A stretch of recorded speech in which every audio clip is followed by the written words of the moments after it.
Pablo Emilio Escobar Gaviria, dünya tarihinin en korkunç kartel liderlerinden bir tanesi. Forbes dergisine göre 90'larda dünyanın en zengin insanlarından biri ve yaşadığı La Manuela malikanesi. Medellin kartelinin liderinin ihtişamını ve gücünü sergileyen en belirgin yapılardan biriydi. 80'lerin ortalarında Guatepe'deki El Peñol Gölü'nün kıyısında doğanın ve lüksün eşsiz bir birleşimi olarak inşa edildi. Bu malikane Escobar'ın kızı Manuela'nın adını taşıyordu ve ailenin kişisel sığınağı olarak kullanıldı.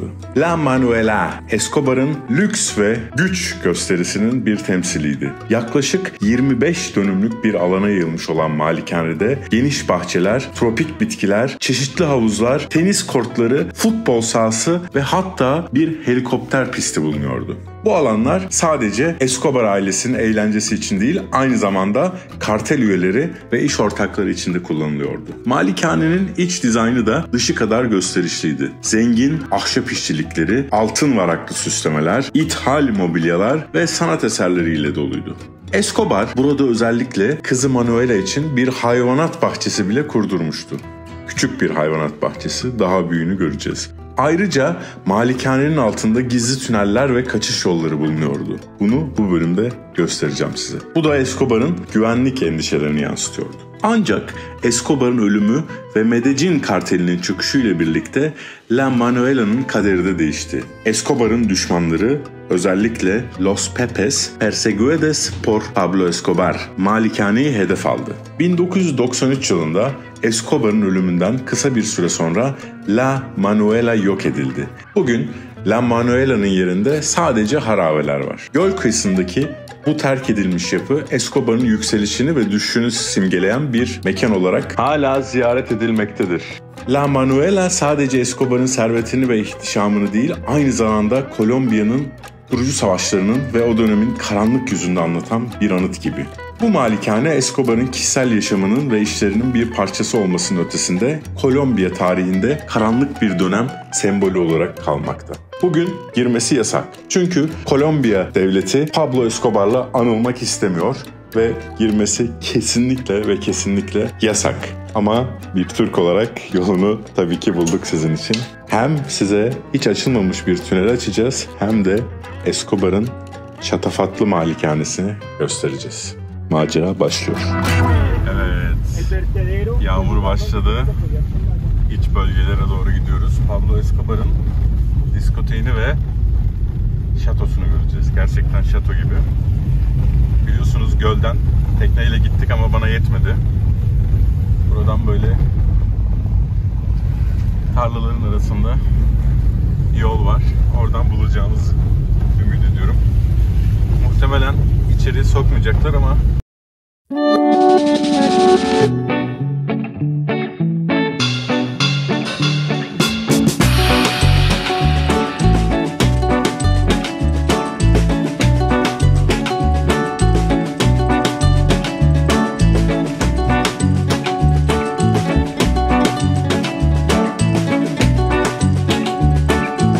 arkadaşlar, cidden sağlam bağlantılarla hiç kimsenin giremediği, hani size gölden göstermiştik ya, Pablo Escobar'ın şatosundayız.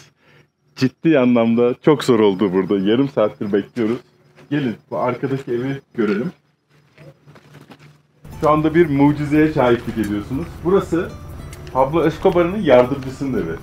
Bakın, yardımcısı böyle bir yerde yaşıyormuş. İnanılır gibi değil. Gelin.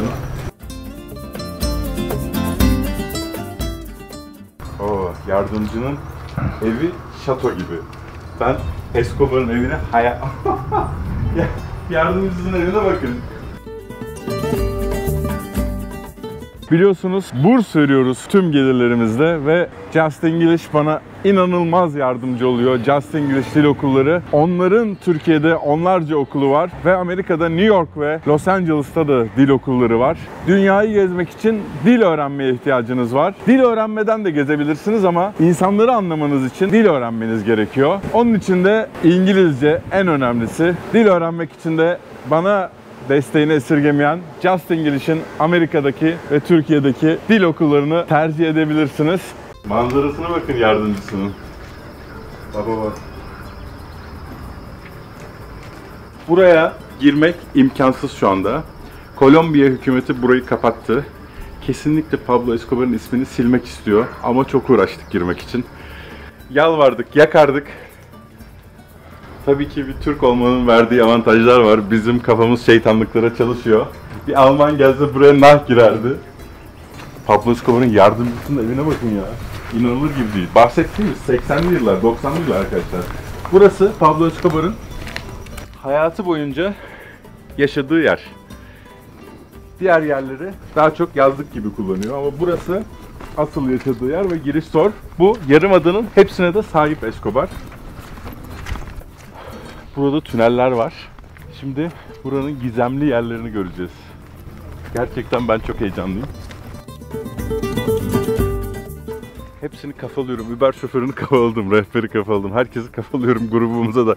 Her gün grubumuz daha da büyüyor. 4 kişi olduk.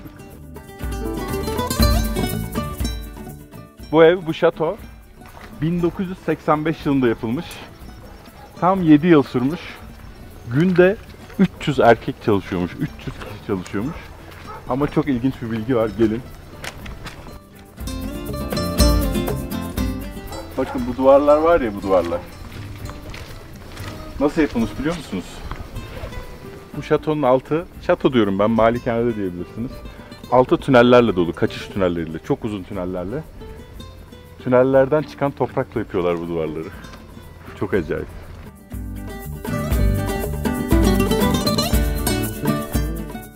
Bakın, burası yarımada dedim.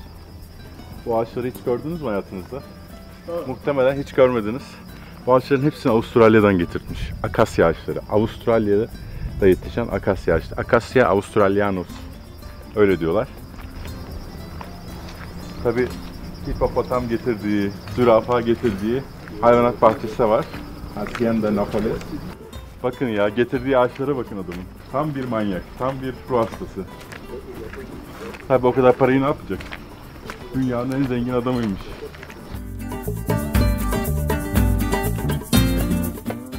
Vallahi ben buraya girerim. Girilmeyene giriyoruz. Bakın, böyle bir ağaç gördünüz mü siz hayatınızda?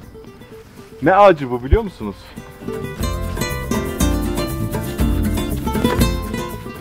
Şarapları tıpa yapıyorlar ya, mantar. Onun ağacı. İnanılmaz. Ben ilk defa böyle bir şey görüyorum gerçekten.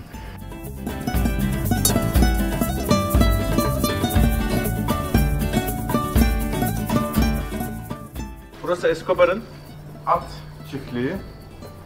Ahılları yani. Atlar burada kalıyormuş. Atların evi bile benim evimden güzel lan. Gelin size Escobar'ın yanmış arabasını göstereyim. Buraya Kolombiya askerleri giriyor. Ve girdiğinde bayağı bombalıyorlar yani, öyle böyle değil. Bu araba Kolombiya'daki ilk Renault'ymuş. Arabanın anasını bellemişler. Burası turistik olmadığı için kapıyı da açabiliyoruz. Ulan şuradan $1 milyon çıksa ne güzel olur ha. Valla buraya bile bakmışlar bak, kesip bakmışlar para var mı diye. Tamam mı? Renault'a. Vallahi ben de bakıyorum. Lan bir $100 çık bari lan. Lan bir $100 çık Allah'ın cezası ya. La yok mu oğlum para? Cidden. Tabii bu şey bir araba. Rally arabası muhtemelen. Son model. Escobar'ın direksiyonunu bile gitmiş artık. Bitmiş. İşte. Bismillahirrahmanirrahim. Kim burada? Aa, motor duruyor hala valla. Mira, mira. Gel.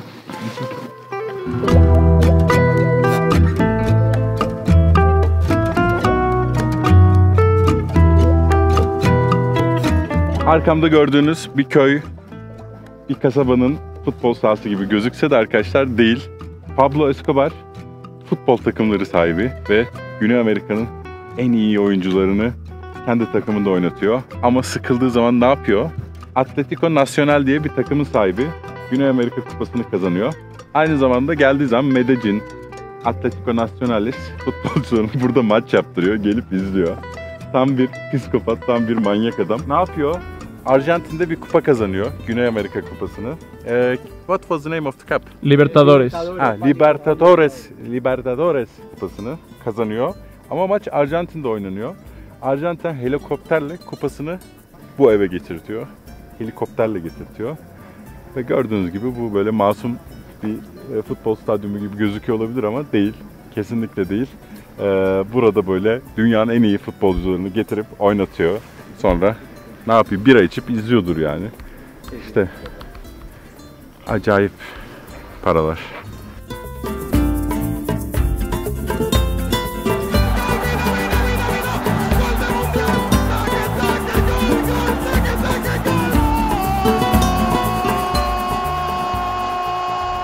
Çok yoruldum. Lan burası ev değil, bayağı bildiğiniz şey ya. Şehir yani. Yürü yürü bitmiyor ya. Burası diskotek. Pablo Escobar'ın diskoteki. Eğer bombalanırsın diye yarım metre kalınlığında bir Hitler'in bunkerleri gibi yarım metre kalınlığında bir duvar. Çimento. Kafası oydu. Şu anda bulunduğumuz bu dev malikanenin ismi La Manuela. La Manuela kim? Pablo Escobar bu büyük, bu şahane yapıya La Manuela ismini vermiş. La Manuela kim şaşıracaksınız? Pablo Escobar'ın kızı. Demek ki bu mafyavari tiplerde bir kızlarına bir düşkünlük oluyor. Biliyorsunuz. Benim kızımın bir damla gözyaşı için kızlarımın ben dünyayı yakarım. Vallahi de yakacağım. Koca malikaneye kızının ismini vermiş ve kızına hediye etmiş. Yani kızının burada yaşaması gerekiyormuş. Tabii şu anda Arjantin'e kaçmış ailesi. Burada yaşamak istemiyorlar. Korkuyorlar muhtemelen birileri öcaları diye. La Manuela. Şu anda neredeyiz? Çok önemli bir yerdeyiz. Diskotek. La Discoteca. Pablo Escobar'ın diskoteği. Frank Sinatra gibi yakın dostları, ünlü ve yakın dostları geldiği zaman buraya geliyorlarmış. Burası diskotekmiş. Salon mu? Buralara ne evine ne de diskoteke kime sorsak imkansız dediler.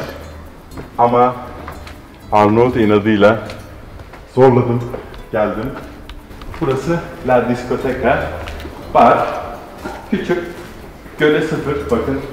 Göle sıfır. Burada. Hoş geldiniz Pablo Bey. Ne alırsınız? Böbreğini alayım.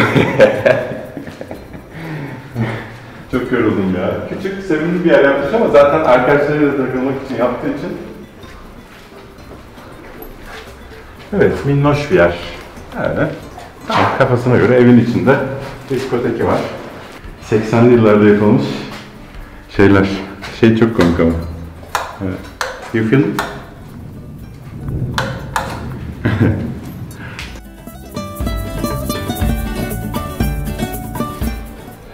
Buradan da göle giriyorlar. İçip kafaları bulup göle giriyorlar.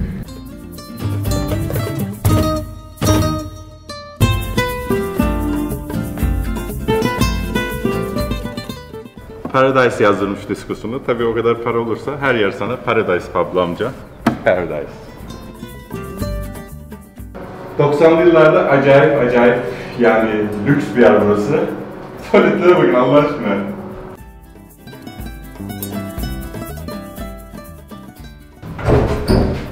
Tabii Pablo Escobar'ın 90'lı yıllardan beri hiç tuvaletini yapamadığı tuvalete ben ne yapacağım?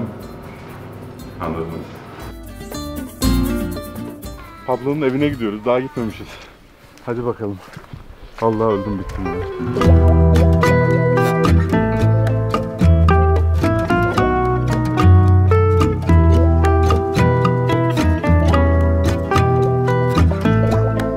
Evet, şu anda Pablo'nun evinin salonunda çiçekler açmış. Üst katta hem kızı hem de oğlu için hem de kendi odası varmış. Kocaman bir malikane.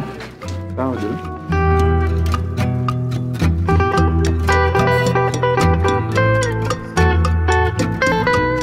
Evet, Escobar'ın evi, yıkık, harabe ve havuzu.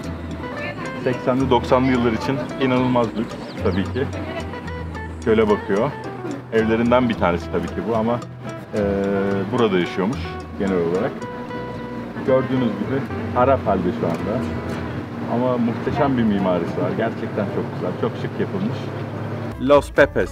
Narcos dizisinden hatırlıyorsunuzdur. Bu grup Pablo Escobar'ı yok etmek için kurulmuş bir grup. Burayı bombalıyorlar ve bu halde kalıyor. Los Pepes'in bombasından sonra bu ev böyle oluyor. Gelin devam edelim gezmeye. Escobar burada mangalını yapıyor. Buradan göle giriyor. Bakın burası tam böyle bir koy gibi. Gölün koyu görüyorsunuz, çok güzel. Burası da gölden çıktıktan sonra yıkanmak için duş.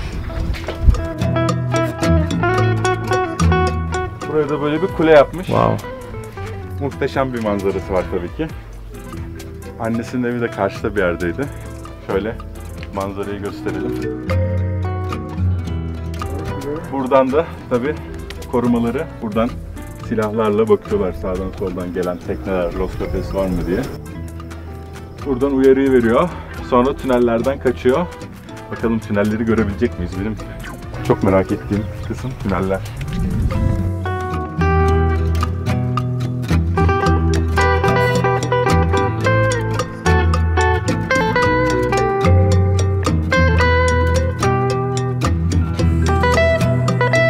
Tu vives aquí, ¿sí? ¿Sí? En toda casa es tuyo, No. ¿no? Pero tú puedes usar toda la tierra y casa. Sí. Sí, tuyo. Yo creo que eres más rico persona en Colombia. Sí. Sí. Tienes una casa muy grande. Tú puedes nadar, ¿sí? Sí. Sí. Oh, muy rico. Yo vivo en una casa 40 metros. Sí, tú vives en una casa, mira, más grande que el presidente de Colombia. Ah. Sí. Rico, rico. ¿Tu perro? Sí. Oh, Él se mantiene cuidando acá. es muy feo.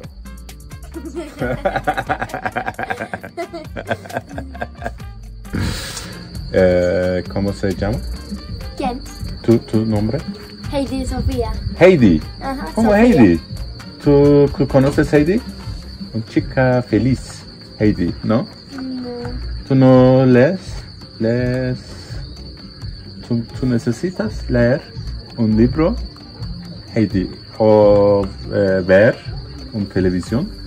Heidi, yo muestro ahora. Sí, Heidi es suiza, está de Suiza y ella una persona muy feliz siempre.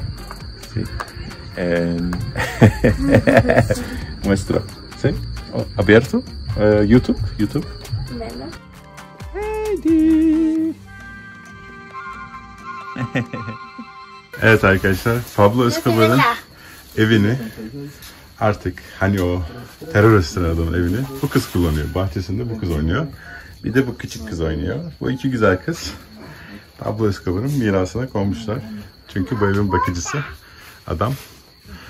Kıza dedim ki dünyanın en zengin insanı sensin Kolombiya'nın. Bilmiyordum diyor. Muhteşem.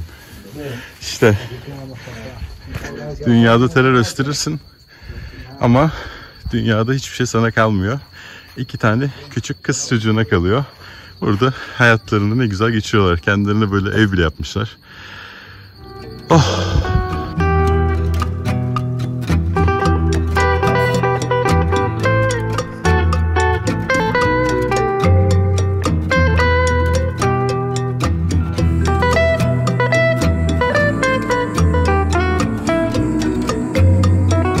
Dediklerine göre tarihte ilk defa bir çekim ekibi giriyormuş buraya. Ne yaptık? Benim gerçekten hiç enerjim kalmadığı için ben yukarıda yattım, biraz dinlendim. Buraları açtılar maşetteyle, Afrika'daki gibi. İnşallah sakata gelmeyiz. Bir yılan sokmaz burada yani. Bu arada tüneli ve burayı açması 2 saat sürdü yani. Öyle böyle değil arkadaşlar yani. Çok baskı yaptık adama. Dayanamadı. Bu arada ciddi anlamda eve girmek yasak. Yani bayağı yasak. Ama buraya girmek tümden yasak yani. Oha bu ne lan? Evet, kameramanım sol bacağı koptu. Olsun.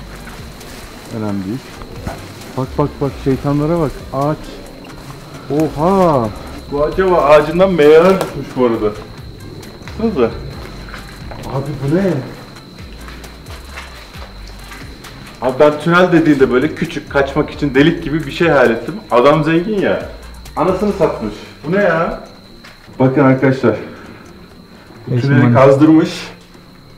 Buraya da raflar yapmış. Tünelin içine acayip kaygan ve yağmur var. Bu tarz şeyler yaptırmış. Burada silahlar ve para. Çünkü acele kaçması gerekiyor. Ne yapacak? Bakın her tarafında tünelin Mira. Muestra. Her tarafında tünelin 2 dolapları var. İnanılmaz. Hatta bakın buralara böyle eliyle tırmanabileceği şeyler yapmış. Çat çat tırmanıp, ben şimdi elimi sokmuyorum oralara. Aslında sokasım var da yılan mılan olabilir yani gerçekten.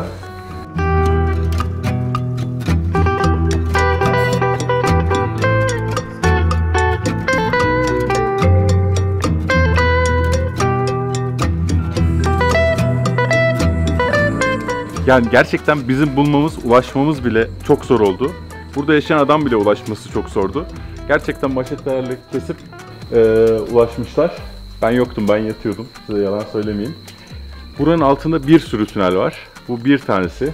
Ama inanılmaz yani. Bu bayağı metro hattı döşemiş herif yani. Hani tüneli bıraktık, metro hattı döşemiş. Ben böyle küçük bir şey, içine gireceğiz falan. Bir sürü tünel gördük dünyada, böyle askeri tüneller falan. Bu bayağı bildiğin metro hattı yapmış. Buradan tünel denize ulaşıyor. Pardon, göle ulaşıyor ve gölden tabii ki kaçıyorlar hızlıca. Yani buraya askerin ya da polisin ya da düşmanlarının, Kali kartelinin falan gelip bu tüneli bulması imkansız. Sadece çok iyi bilen insanlar bulabilir. Biz yani adam burada yaşıyor, o bile girişini bulamadı yani. Çok zor bir yer. Bir kısmı çökmüş. Artı başka yerlerde de tüneller var ama onlar artık kapanmış. Bunu gördüğümüz iyi oldu. Gerçekten benim en çok merak ettiğim şeydi bu tünel. İnanılmaz ya. İnanılmaz yani. Nasıl bir çılgınlık, nasıl bir para hırsı. İnanılmaz, korkunç, çok acayip.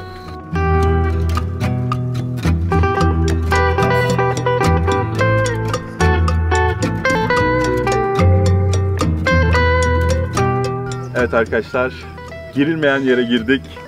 Arnavut inadıyla ısrar edince girebildik. Gerçekten çok zor şu anda buraya girmesi. Özellikle Kolombiya hükümeti kimseyi sokmuyor. Ama inatla başardık. Azimle sıçan duvarı değermiş. Arkadaşlar bugün cidden çok yoruldum. Kahve çekimleri yaptık. Sonra buraya geldik. Yani cidden nefesim zaten koronadan sonra bayağı kötü. Nefes nefese kaldım çünkü burası bir ev değil, malikane değil, şato değil. Böyle bildiğiniz küçük bir San Marino gibi bir ülke yapmış adam. Her tarafını dolaşmak zorunda kaldık. Ama bitti. İzlediğiniz için çok teşekkür ediyorum. Bu arada abone olmayı unutmayın. Çünkü tüm gelirler tamamen kanalın tüm gelirleri seyahat edemeyen, fırsatı olmayan gençler ve genç kalanlar için harcanacak. Rehberliğini de ben kendim yapacağım, şahsım yapacak.